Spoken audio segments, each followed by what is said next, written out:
قلوب زادها الحب نقاء قد أتينا وبشوق للقاء نطلب الله علوا وسنا إننا قوم خلقنا قيمون إننا قوم خلقنا قيمون.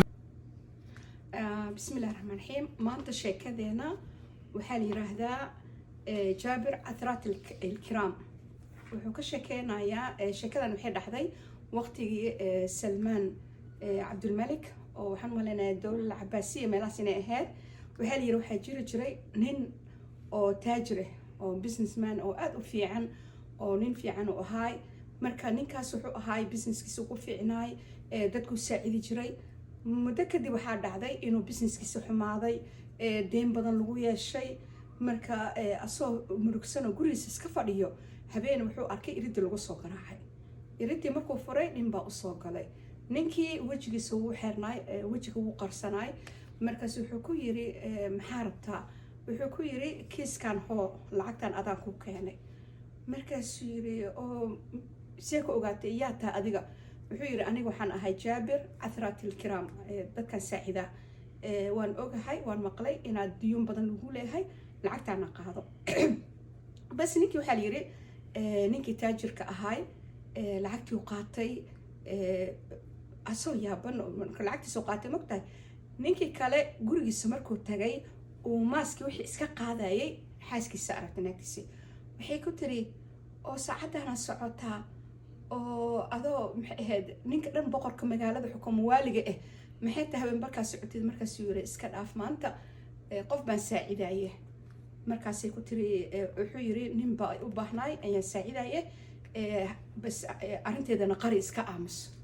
waxaa la yiri muddo kadib arinta sidaas oo ahayd ayaa waxaa dhacday ninkii oo taajirka ahaa fiicnaay ayaa wuxuu u tagay maxay khaliifada muslimiinta ahaa Salman bin Abdulmalik. markaasuu ku yiri war intee ka dhacday ayaa ma kuma arkine. markaasuu yiri waa kisto duruuf adag baa ay gashay.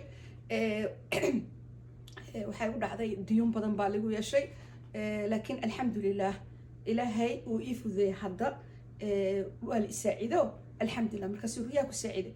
wuxuu yiri nin la yiraahdo Jaabir oo Athraat al-Kiram.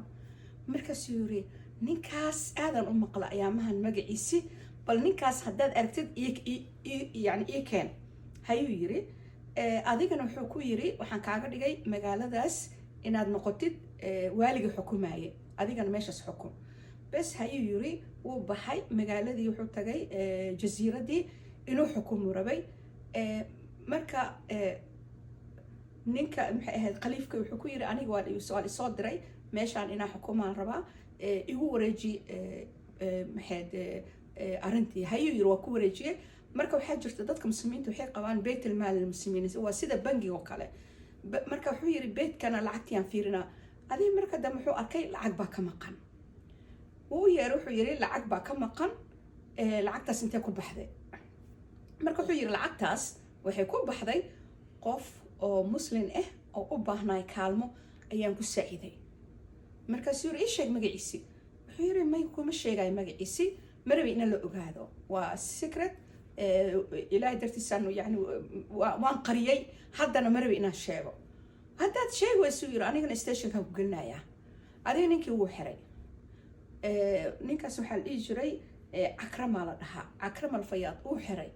xaaskiisa markaas waxay ku tiri oo magaaladan lagu sheekaysana markii la yiraahdo ninka cusub waaliga cusub wuxuu xiray ninkii hore ayuu xiray, maxaa u xirtay? mayuu yiri lacag buu la waayay, lacagtiina markaan ku dhahay ii sheeg. wuxuu yiri ma aqaani, ma sheegi kari, waa secret. laakiin qof muslim aan ku saaciday arintaas intaas ka badan ma sheegay.